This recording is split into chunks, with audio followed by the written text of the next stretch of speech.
Supporter siap meramaikan laga kandang perdana PSM Makassar di Liga 1 musim ini. Supporter menyambut gembira atas lolosnya Stadion Gelora B.J. Habibie Parepare dari verifikasi yang dilakukan PT Liga dan PSSI.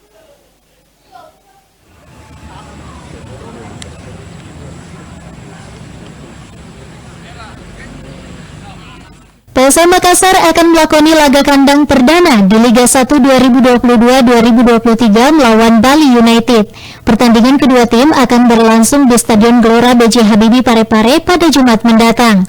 Supporter mengaku senang bisa menyaksikan kembali tim kebanggaan mereka berlaga di kandang sendiri, meski tidak lagi bermain di kota Makassar.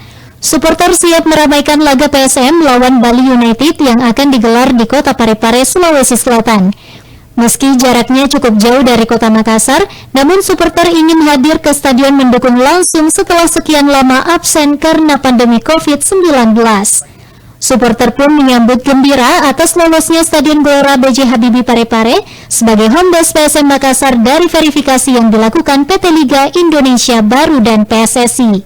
Sebagai supporter PSM Makassar, saya turut berbahagia karena tidak ada stadion di Makassar kecuali di Parepare, dan alhamdulillah juga semalam itu lolos verifikasi, jadi otomatis PSM itu sudah berkandang di Parepare nantinya, dan insya Allah tanggal 29 nanti ini kami akan mengarahkan anggota untuk meramaikan di Stadion Gelora B.J. Habibie. Supporter berharap performa PSM Makassar musim ini bisa lebih baik dengan hadirnya Stadion Gelora B.J. Habibie Parepare sebagai markas PSM yang baru. Wiljan Ploim dan kawan-kawan diharapkan bisa lebih berprestasi. Wahyu Saputra, Celebes TV.